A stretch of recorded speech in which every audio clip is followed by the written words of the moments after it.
अभी दो question discuss करेंगे, अच्छे क्वेश्चन हैं और ये अर्णव विश्वास ने पूछे हैं त्रिपुरा से।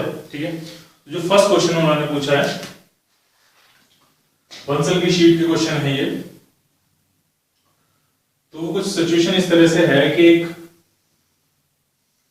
इस तरह से एक टेबल है और ये ग्राउंड है, ठीक, और एक चेन है जिसकी लेंथ आपको दी है L, ठीक, और वो कुछ इस तरह से रखी हुई है चेन।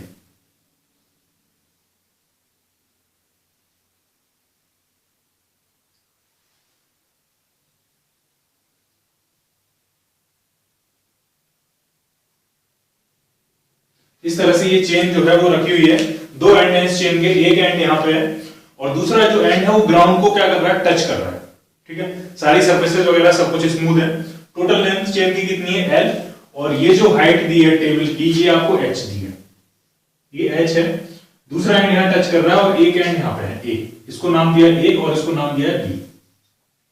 ठीक है, तो ये रिमेनिंग ये लेंथ कितनी होगी, ये वाली लेंथ होगी आपकी L माइनस H, क्योंकि टोटल लेंथ कितनी दी है, तो टोटल लेंथ दी है आपको L। ठीक है, अब क्वेश्चन में क्या कह रहे हैं, क्वेश्चन में ये कह रहे हैं कि जैसे आप एक पे आपने इसको यहां पकड़ के रखा हुआ, इतना पार्ट हैंग कर रहा है, जैसे आप इसको यहां से रिलीज करोगे ये अपने वेट की वजह से इसको नीचे खींचना शुरू कर देगा, और ये नीचे खींचना शुरू करेगा, ये जो है वो आगे तरफ, ये जो एंड है वो आगे तरफ एक्सेलरेट करना शुरू करेगा, ये इसको नीचे की तरफ खींचता रहेगा वेट की वजह से।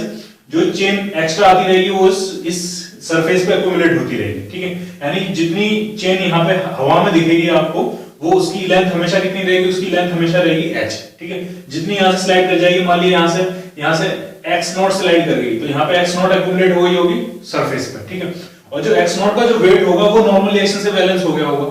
ठीक है, यानी इसको खींचने वाला जो फोर्स होगा, इस पूरी चेन को जो खींचने वाला फोर्स होगा वो हमेशा इस H चेन की लेंथ का वेट होगा, क्योंकि जितनी ये आगे स्लाइड कर जाएगी उतनी यहाँ पे एक्यूमुलेट हो जाएगी, और जो एक्यूमुलेट हो जाएगी उसका वेट जो है वो नॉर्मल रिएक्शन से बैलेंस हो जाएगा।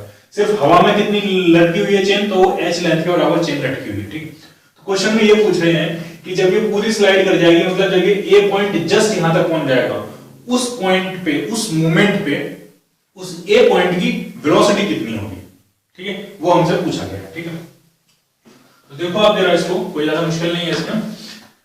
ये t इक्वल टू t की सिचुएशन है, t इक्वल टू 0 की सिचुएशन है, हम बना रहे हैं t इक्वल टू t पे।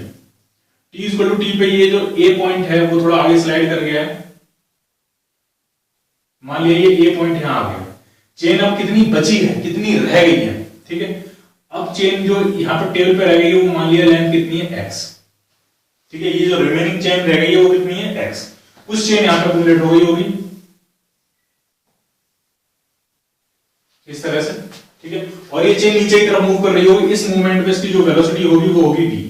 ठीक है, A एंड की वेलोसिटी कितनी होगी v।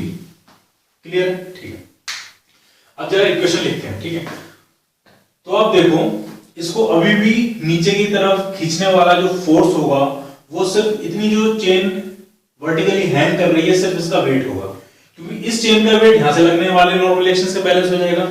ये जो चेन यहां पे एक्यूमुलेट हो गई है कुछ, इस चेन का वेट यहां से लगने वाले नॉर्मल रिएक्शन से बैलेंस हो जाएगा। यानी जो ड्राइविंग फोर्स है, जो ड्राइविंग फोर्स है वो कितना होगा, वो सिर्फ इस चेन का वेट होगा।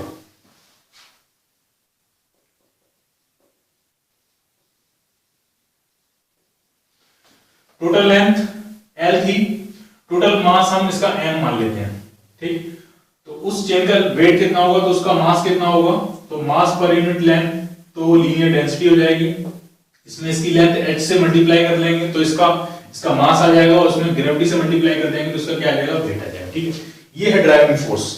ठीक है, अच्छा कितने मास को ये ड्राइव कर रहा है, तो ये तो रेस्ट में आ गया, ये तो मूव नहीं कर रहा होगा। ठीक है, कौन सा मास एक्सेलरेट कर रहा होगा, तो ये वाली चेन का पार्ट एक्सेलरेट कर रहा होगा और ये वाली चेन का पार्ट एक्सेलरेट कर रहा होगा। ये इतनी पूरी चेन जो है वो एक्सेलरेट कर रही होगी, ये वाला तो रेस्ट में आ गई चेन, ये वाला हिस्सा जो चेन का है वो रेस्ट में आ गया, उसमें तो कोई चेंज होगा नहीं। तो कितना मास जो है वो ड्राइव कर रहा है, यानी एक्सेलरेशन कितना होगा चेन का, total force upon total mass, force कितना है M/L into H into G, और टोटल मास कितना है, तो मास पर यूनिट लेंथ M/L, और कितना मास जो है जिसको एक्सेलरेट करा रहा है, तो x प्लस h। ठीक, इतना मास जो है जो क्या कर रहा है, एक्सेलरेट कर रहा है, और ये क्या है, ये ड्राइविंग फोर्स है। M/L से M/L कैंसिल आउट हो गया, एक्सेलरेशन जो आ रहा है वो h g upon x plus h आ रहा है। ठीक, ये आ गया एक्सेलरेशन। अब एक्सेलरेशन को वेलोसिटी और डिस्प्लेसमेंट के टर्म्स में लिखते हैं। तो एक्सेलरेशन जो होता है वो तो वैसे dv/dx होता है, ठीक है, लेकिन आप ढंग से समझो इसमें इस एक्सेलरेशन की वजह से ये वेलोसिटी तो बढ़ रही है, नो डाउट ये वेलोसिटी तो बढ़ रही है, लेकिन ये जो x है ये नहीं बढ़ रहा है। ये जैसे जैसे ये एक्सेलरेट करेगा नीचे की तरफ आएगा, ये x की वैल्यू कम होती जाएगी, फाइनली x कितना हो जाना, 0 हो जाना। ए पॉइंट आगे की तरफ मूव करता जाएगा और जब ये ए पॉइंट इस कॉर्नर तक पहुंचेगा तब ये x की वैल्यू घटते घटते कितनी हो जाएगी, 0। यानी जो x है वो कम हो रहा है इस एक्सेलरेशन की वजह से और वेलोसिटी बढ़ रही है। तो बेसिकली हमें यहाँ पे एक माइनस लगाना पड़ेगा। ये माइनस आपको समझ में आना चाहिए। dv तो पॉजिटिव है, क्यों माइनस आया वो आप समझ जा रहे हैं। dv तो पॉजिटिव है, नो डाउट dv पॉजिटिव है, लेकिन dx क्या है, नेगेटिव है, इसलिए हमने वहां पे क्या लगाया, एक माइनस लगाया, ठीक। इसी को हम लिख देंगे माइनस b dv/dx, ठीक है। x की लिमिट्स क्लियर होनी चाहिए। जब ये पूरी चेन इस तरह से थी तब x की मैक्सिमम वैल्यू कितनी थी, x की मैक्सिमम वैल्यू थी l माइनस h और x की फाइनल वैल्यू कितनी हो जानी है, 0, ठीक है। तो अब जिन चीजों की जरूरत नहीं है वो चीज हटा देते हैं यहां से।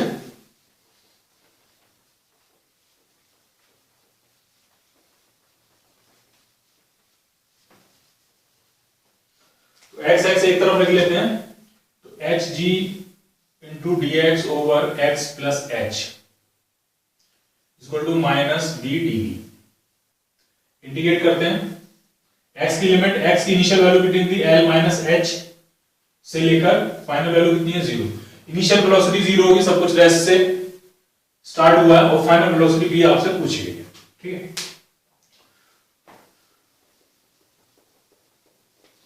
तो बस इंटीग्रेट कर देना, इसका इंटीग्रेशन आएगा ln x plus h, limit l minus h से 0 तक इक्वल टू माइनस b का इंटीग्रेशन v²/2। लिमिट्स पुट कर देते हैं, x की वैल्यू 0 पुट करेंगे, माइनस ln x की value l minus h put करेंगे तो h से h कैंसिल हो जाएगा, सिर्फ l बचेगा।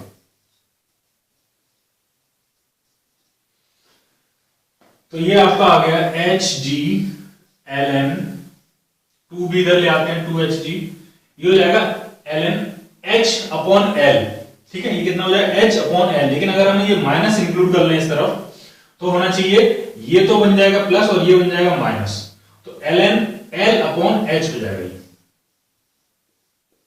Equal to v²। v अगर फाइंड करना है तो इस पे क्या लगा देंगे, अंडर रूट। तो चेन की जो वेलोसिटी, जब ये ऑलमोस्ट पूरी चेन इस टेबल से नीचे आ जाएगी, सिर्फ ये वर्टिकल पार्ट बचेगा, तब जो चेन की वेलोसिटी होगी वो कितनी होगी, 2gh ln l upon h, clear.